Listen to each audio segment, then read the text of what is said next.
Lulu Gulf ഫോക്കസിലേക്ക് സ്വാഗതം. മരുഭൂമിയിൽ മലർ വിരിയിച്ച വിജയൻ, കൊല്ലം സ്വദേശി വിജയനെക്കുറിച്ച് ഞങ്ങൾ മുൻപ് പ്രക്ഷേപണം ചെയ്തിരുന്നു. വിജയൻ കുറേ കാലത്തേക്ക് വിജയനെക്കുറിച്ച് ഒരു വിവരമില്ലായിരുന്നു. എന്നാൽ ഞങ്ങൾ അദ്ദേഹത്തെ കണ്ടെത്തി. ദുബായ് അലൈൻ റോഡിൽ ഒരു വലിയ ഏക്കർ സ്ഥലത്ത് വീണ്ടും കൃഷിയുമായി വിജയൻ എത്തിയിരിക്കുകയാണ്. വിജയൻ്റെ കൃഷിയിലേക്ക് ആദ്യമായി ഞങ്ങൾ എത്തിയപ്പോൾ അദ്ദേഹം കൊണ്ടുപോയത് ഈ മുരിങ്ങ ഇലയുടെ കൂട്ടത്തിലാണ്. ഓർഗാനിക് രീതിയിൽ ഇവിടെ കൃഷി ചെയ്യുന്നത് ഞങ്ങളെ വിജയൻ കാണിച്ചു തന്നു. അതിലേക്ക് പോകാം.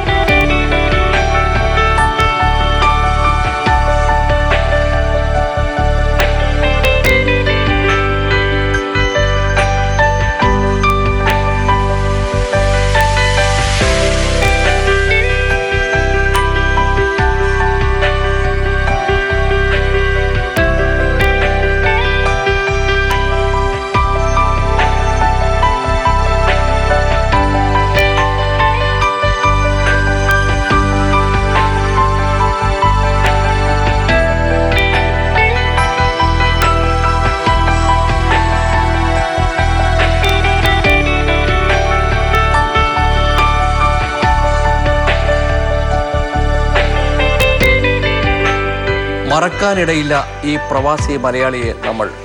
കൊല്ലം സ്വദേശി വിജയൻ അല്ലൈനിൽ ഏക്കറുകൾ കണക്കെ മരുഭൂമിയെ നിതാന്തമായ പ്രയത്നം, മണ്ണിനോടുള്ള പ്രതിപത്തി. വിജയന് സ്വന്തമായ ജീവിതമില്ല.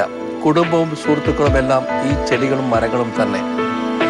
ഫലം കായ്ക്കുന്ന മരങ്ങൾക്കിടയിൽ വിജയൻ സ്വന്തം ജീവിതം കണ്ടെത്തുന്നു, സ്വന്തം ജീവിതം കാണുന്നു. ദശാബ്ദങ്ങളായി തൻ്റെ വിയർപ്പ് കണങ്ങൾ വീണ മണ്ണ്, ഈ മണ്ണിൽ നിന്നാണ് വിജയന് സാന്ത്വന സ്പർശം ലഭിക്കുന്നത്. ഗൾഫ് പ്രവാസത്തിൻ്റെ ചരിത്ര മുഖങ്ങളിൽ സ്വന്തം വ്യക്തിമുദ്രകൾ പതിപ്പിച്ച മലയാളികൾ ധാരാളം. വ്യവസായ, വാണിജ്യ, വ്യാപാര മേഖലകളിൽ മാത്രമല്ല, കലാ, സാഹിത്യ, സാംസ്കാരിക രംഗങ്ങളിലും തനതായ വ്യക്തിത്വം സ്ഥാപിച്ചവർ. ലോകത്തിലെ 100-ലധികം വിദേശ രാജ്യങ്ങളിൽ നിന്നെത്തിയ പ്രവാസികൾക്കിടയിൽ മത്സരബുദ്ധിയോടെയും കഠിന പ്രയത്നത്തിലൂടെയും സ്വന്തം കാൽപ്പാടുകൾ മരുഭൂമിയിൽ പതിപ്പിച്ച ശ്രദ്ധേയരായ ഒട്ടേറെ പ്രവാസി മലയാളികൾ. അതിലൊരു വ്യക്തിത്വമാണ് അലൈനിലെ മരുഭൂമിയിൽ വിസ്മയം സൃഷ്ടിച്ച വിജയൻ.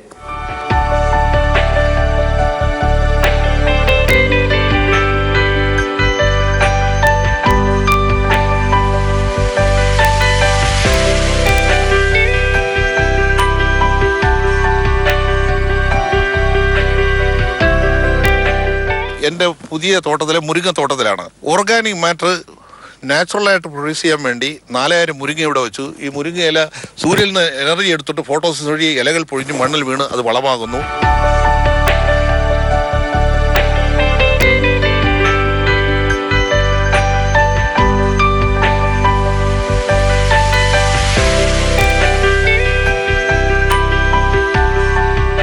കാണുന്നതാണ് മുരിങ്ങയുടെ തൈകൾ.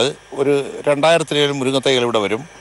ഈ മുരിങ്ങയുടെ പ്രത്യേകത, ഈ മുരിങ്ങ 3 മാസം അല്ലെ 90 ഡേയ്സ് കൊണ്ട് 600 സ്ക്വയർ ഫീറ്റ് സർഫേസ് വരത്തക്കത് ഈ പച്ചലകളും 3 മാസം 144 മുരിങ്ങക്കൈയും ഈ ഓരോ മുരിങ്ങ തൈകളും പ്രൊഡ്യൂസ് ചെയ്യും. അതാണ് ഈ മുരിങ്ങയുടെ ഒരു പ്രത്യേകത. അതോടൊപ്പം തന്നെ ടൺ കണക്കിനുള്ള ഓർഗാനിക് മാറ്ററുകൾ മണ്ണിൽ നിക്ഷേപിക്കും. അങ്ങനെയാണ് ഈ മണ്ണ് ഓർഗാനിക് സോയിലാക്കി മാറ്റുന്നത്. അതിന് സഹായിക്കുന്നതാണ് ഈ മുരിങ്ങ. ആദ്യം നമ്മൾ 4000 മുരിങ്ങ വെച്ചു, വെള്ളത്തിൻ്റെ ഷോർട്ടേജ് ഉണ്ട്. ഇപ്പോൾ അടുത്ത സ്റ്റേജ് 2000 മുരിങ്ങ കൂടെ വയ്ക്കുകയാണ്. അതിന് 2000 കുഞ്ഞുങ്ങളാണ് ഈ ഇരിക്കുന്നത്. ഇത് മണ്ണിലോട്ട് വെച്ചു കൊടുത്താൽ കറക്റ്റ് 90 ഡേയ്സ് കൊണ്ട് 144 മുരിങ്ങക്ക റിപ്പീറ്റ് ചെയ്തുകൊണ്ടിരിക്കും. 600 സ്ക്വയർ ഫീറ്റ് സർഫേസ് മുരിങ്ങ ഇല ഇതിൽ നിന്ന് കിട്ടും. ആ വെറൈറ്റിയാണത്. ജൈവ കൃഷിയുടെ സാധ്യതകൾ കണ്ടെത്തിയ വിജയൻ പ്രകൃതിയെയും പക്ഷികളെയും ഒരുപോലെ സ്നേഹിക്കുന്നു. കാർഷിക വിളകൾ കിളികൾ കൊത്തിത്തിന്നും എന്ന ചിന്തയിൽ നിന്ന് മാറിക്കൊണ്ട് കിളികളെ ക്ഷണിക്കുകയാണ് വിജയൻ തൻ്റെ തോട്ടത്തിലേക്ക്.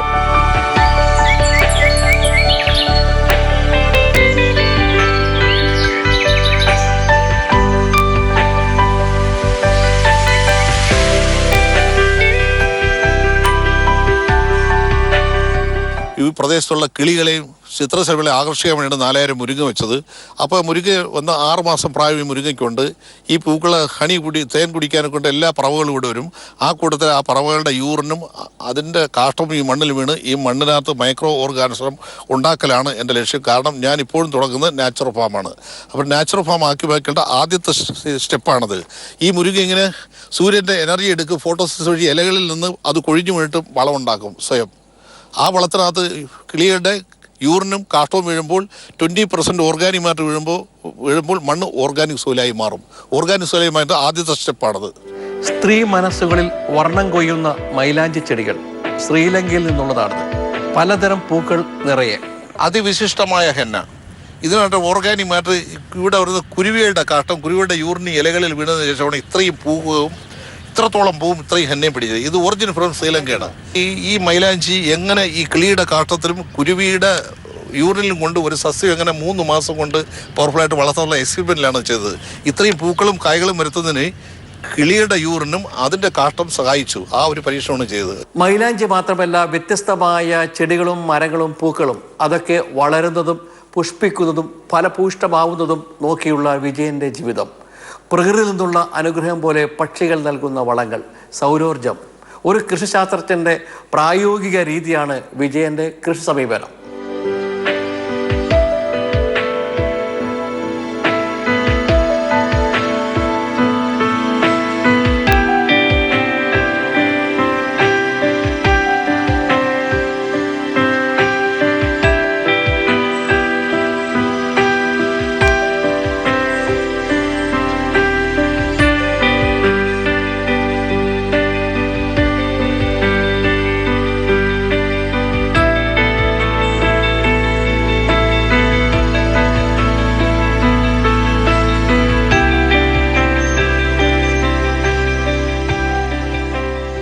ഒരു നാച്ചുറൽ ഫാം ക്രിയേറ്റ് ചെയ്യുന്ന വേറൊരു സ്റ്റെപ്പാണത്. ഇതേപോലെ ആയിരക്കണക്കിന് വൃക്ഷങ്ങൾ ഈ പ്രദേശത്ത് വയ്ക്കും. 3 മാസം കൊണ്ട് സൂര്യൻ്റെ എനർജി മൊത്തം എടുത്ത് ഇലകളായിട്ട് പുഷ്പങ്ങളുമായിട്ട് മണ്ണിൽ ചേർക്കും. ഈ സോയിൽ ഓർഗാനിക് മാറ്റർ കൂടുക മാത്രമല്ല, മൾച്ച് ചെയ്യാനെ കൊണ്ട് ഒരു പുത പോലെ മണ്ണിൽ കിടക്കും. അപ്പോൾ മണ്ണിനടിയിൽ കിടക്കുന്ന ജലാംശം സൂര്യതാപത്താൽ എവാപ്പറേറ്റ് ചെയ്ത് പോകില്ല. മണ്ണിൻ്റെ ഈർപ്പം സൂക്ഷിക്കുകയും ചെയ്യും. മണ്ണ് 3 മാസം കൊണ്ട് ഓർഗാനിക് സോയിലായി മാറുകയും ചെയ്യും.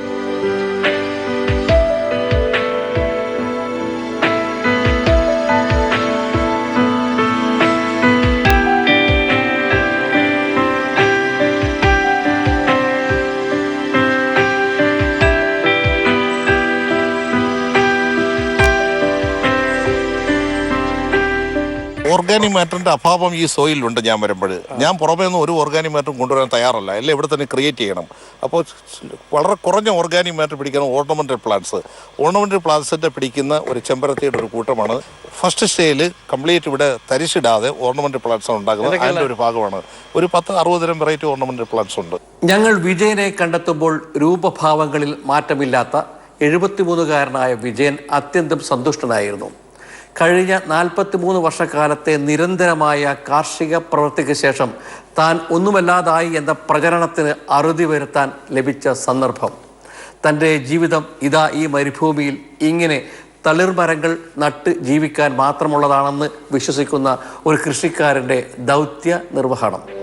കഴിഞ്ഞ 43 വർഷമായി മണ്ണിനെ മാത്രം വിശ്വസിക്കുന്ന വിജയൻ ഗ്രീൻ ഹൗസുകളെ വിശ്വസിക്കുന്നില്ല. തുറന്ന പ്രകൃതിയെയാണ് ഇഷ്ടപ്പെടുന്നത്. വെള്ളവും വളവും നന്നായി നൽകിയാൽ ഏത് കൃഷിയും സാമ്പത്തികമായി മെച്ചമാകുമെന്നാണ് വിജയന്റെ പക്ഷം. വിജയൻ അത് തൻ്റെ അനുഭവത്തിലൂടെ തെളിയിക്കുകയും ചെയ്തു. പതിവിന് വിപരീതമായി പൂക്കളും ചെടികളും വിജയന്റെ തോട്ടത്തിൽ കാണാനിടയായി. സാധാരണഗതിയിൽ ഫലവർഗ്ഗങ്ങൾ മാത്രമാണ് വിജയന്റെ കാർഷിക മേഖല. എന്നാൽ അത് ഇപ്പോൾ പൂച്ചെടികളിലും എത്തി. 60 തരം പൂക്കളാണ് പുതുതായി വളർത്തി എടുത്തിട്ടുള്ളത്.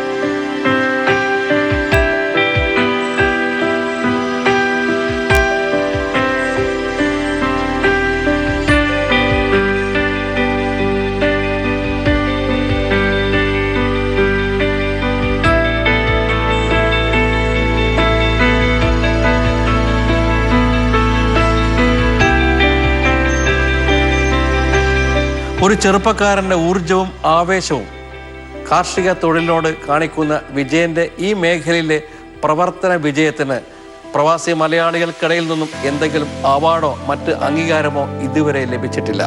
എന്നാൽ കൃഷിയെ സ്നേഹിക്കുന്ന പ്രവാസി മലയാളികളുടെ മുഴുവൻ ആദരവും ഈ കൊല്ലത്തുകാരന് ലഭിച്ചു കഴിഞ്ഞു. എന്തു വന്നാലും അത് നേരിടുക എന്നത് മണ്ണിൽ അധ്വാനിക്കുന്ന മനുഷ്യരുടെ വൈകാരികതയാണ്. പ്രതിബന്ധങ്ങൾ മറികടക്കലാണ്, പ്രതിസന്ധികളിൽ പരിഭ്രമിച്ച് പിൻവാങ്ങലല്ല തൻ്റെ ജീവിത രീതിയെന്ന് വിജയൻ തെളിയിച്ചു കഴിഞ്ഞു. താൻ എവിടെയോ പോയെന്ന് ഉത്കണ്ഠപ്പെട്ടവർക്കിടയിൽ ഇതാ താൻ എവിടെയും പോയിട്ടില്ല, ഈ മണലാരണ്യത്തിൽ കൃഷിയിടങ്ങളിലായി സജീവമായിട്ടുണ്ടെന്ന് വിജയൻ പറയുകയാണ്. തളരാത്ത നിശ്ചയദാർഢ്യത്തിൻ്റെ മലയാളി മുഖം. 1991 തൊട്ട് കൊല്ലം സ്വദേശി വിജയൻ UAE കൃഷിയിൽ പ്രവേശിച്ചു. ഇപ്പോഴും ഫുൾ ടൈം കൃഷിയായിട്ട് മുന്നോട്ടൊക്കെ പോവുകയാണ്. വാട്ടറിൻ്റെ ഇലക്ട്രിസിറ്റി ഓഫീസിൽ നിന്ന് രാജിവെച്ചാണ് കൃഷിയിലേക്ക് പ്രവേശിച്ചത്. പക്ഷേ ഇപ്പോൾ പുതിയ ഒരു സംരംഭമായി മുന്നോട്ട് വന്നിരിക്കുകയാണ്. നാട്ടിലാണെങ്കിൽ പുതിയ കൃഷിയുമായി അദ്ദേഹം വീണ്ടും അങ്ങോട്ട് പോകുന്നുണ്ട്. ഈ കൃഷി യഥാർത്ഥത്തിൽ അലൈനിലെ പുതിയ സ്ഥലത്ത്, ദുബായ് അലൈൻ റോഡിലെ ഈ പുതിയ സ്ഥലത്ത് 1 വർഷമായുള്ളൂ. എങ്കിലും ഈ വെള്ളം തീരെ ഇല്ലാതെ വളരെ വരണ്ട ഒരു ഭൂമിയിൽ നിന്നാണ് ഈ പൂക്കളും ചെടികളും പുഷ്പങ്ങളും മാത്രമല്ല ഫലവർഗ്ഗങ്ങളും ഉണ്ടാക്കിക്കൊണ്ടിരിക്കുന്നത്. അതായത് ഒരു മലയാളി ഈ ഗൾഫ് രാജ്യത്ത് ഇങ്ങനെ ഏക്കർ കണക്കിന് സ്ഥലത്ത് കൃഷി ചെയ്ത് സ്വയം തൊഴിൽ കണ്ടെത്തുകയല്ല ചെയ്തത്, മറ്റുള്ളവർക്ക് തൊഴിൽ കണ്ടെത്തിയും തൊഴിൽ കൊടുത്തും ഒരു പ്രധാന വരുമാന മാർഗമായിട്ട് കൃഷിയെ മാറ്റാമെന്ന് മറ്റുള്ളവർക്ക് ഊർജം പകർന്നുകൊണ്ടും വിജയൻ യാത്ര തുടരുകയാണ്.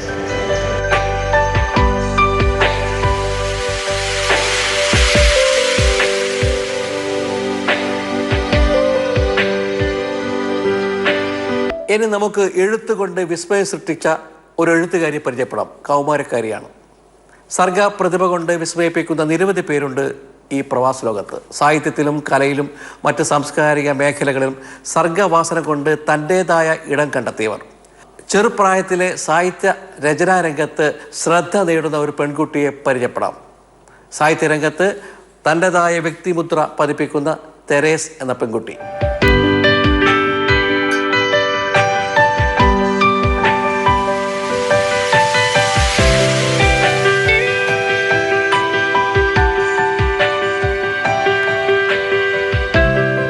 ചെറുപ്പം മുതൽ തന്നെ വായനയുടെയും എഴുത്തിൻ്റെയും വരയുടെയും ലോകത്തായിരുന്നു Therese.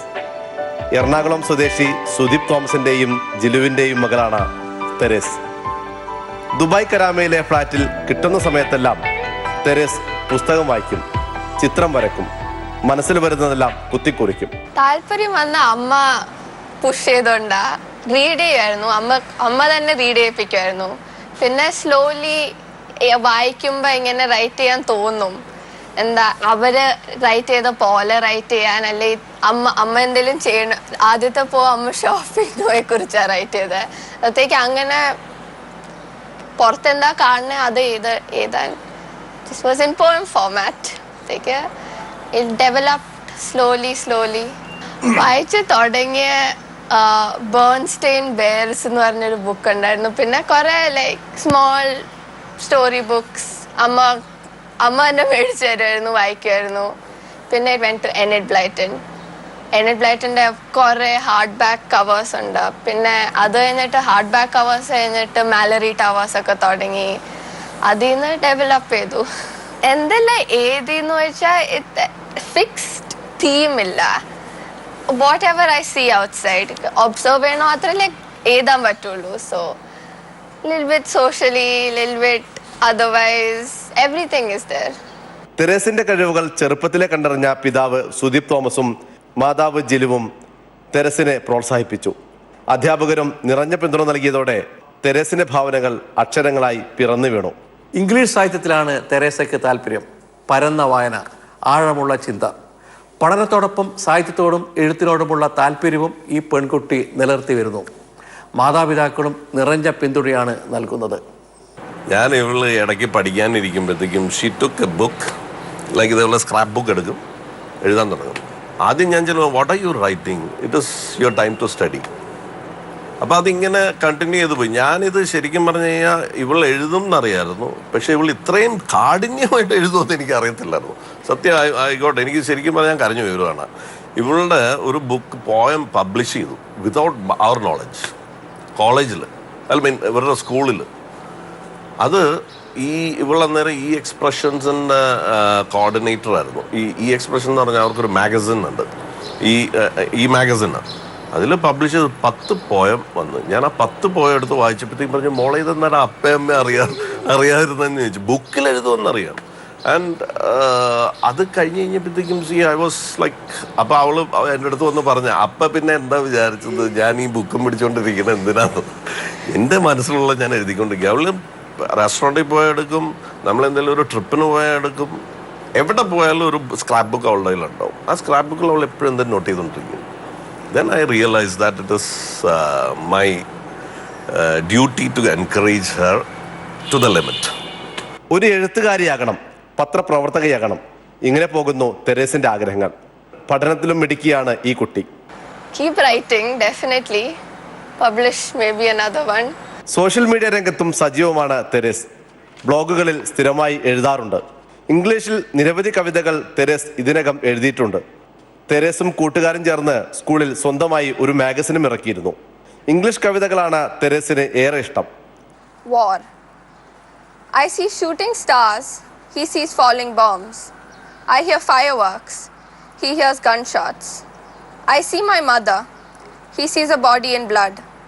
I see light, he sees light. Sunshine hits my eyes, life leaves his. Classic കൃതികൾ വായിക്കാനും ഈ കൊച്ചുമിടുക്കി സമയം കണ്ടെത്തുന്നു.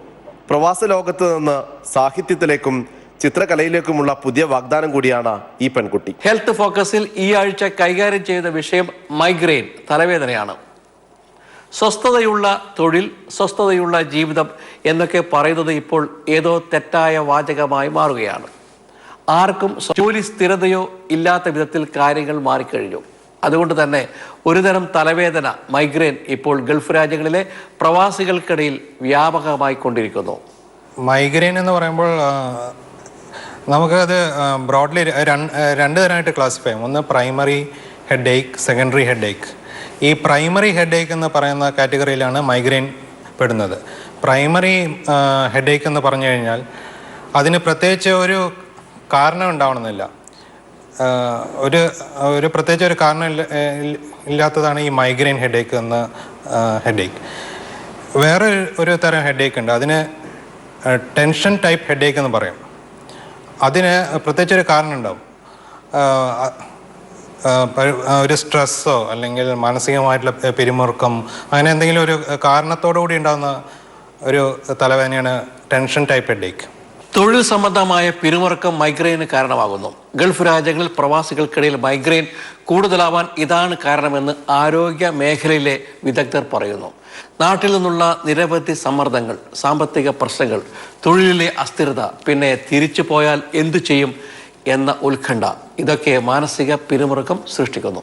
ഗൾഫായിട്ട് ബന്ധപ്പെടുന്ന മൈഗ്രെയിൻ എന്ന് പറയുമ്പോൾ ചില മാനസിക പിരിമുറുക്കം ഉണ്ടാകാനുള്ള സാധ്യതകളുള്ള ഫീൽഡ്, അതായത് ജോലി സംബന്ധമായി അല്ലെങ്കിൽ ഫാമിലി മാറ്റേഴ്സ്, ഇങ്ങനെ പല കാരണങ്ങൾ കൊണ്ടും ഈ ടെൻഷൻ ടൈപ്പ് ഹെഡേക്ക് ഉണ്ടാവാം. ഈ ടെൻഷൻ ടൈപ്പ് ഹെഡേക്ക് എന്ന് പറയുന്നത് മൈഗ്രെയിൻ പോലെയുള്ള ടൈപ്പ് ഹെഡേക്ക് അല്ല. അത് അതിൻ്റെ ലക്ഷണങ്ങൾ കുറച്ച് വ്യത്യാസമാണ്. ഉദാഹരണത്തിനായി മൈഗ്രെയിൻ ഹെഡേക്കിൽ വോമിറ്റിംഗ്, അതായത് ഛർദി ആണ് മെയിനായിട്ട് വരുന്നത്. തലവേദനയോടുകൂടി ഛർദി, ലൈറ്റ് കാണാൻ ബുദ്ധിമുട്ട്, ശബ്ദം കേൾക്കാൻ ബുദ്ധിമുട്ട്, ഇതൊക്കെയാണ് സാധാരണയായിട്ട് കാണുന്നത്. പക്ഷേ ടെൻഷൻ ടൈപ്പ് ഹെഡേക്കിൽ ഈ പറയുന്ന ഒന്നും ഉണ്ടാവണമെന്നില്ല. അതിന് നമ്മൾ ഗ്ലോബൽ ഹെഡേക്ക് എന്നാണ് പറയുന്നത്. ഗ്ലോബൽ ഹെഡേക്ക് എന്ന് പറയുമ്പോൾ തല മൊത്തം ഒരു ഭാരം പോലെയോ അല്ലെങ്കിൽ ടൈറ്റ്നസ് പോലെയോ, അതിന് ഒപ്പം ഇൻക്രീസ് ഹാർട്ട് ബീറ്റ്, അതായത് കൂടുതൽ ഹൃദയമിടിപ്പ്, ഇതൊക്കെയാണ് അതിൻ്റെ സിംറ്റംസ് ആയിട്ട് കണ്ടുവരുന്നത്.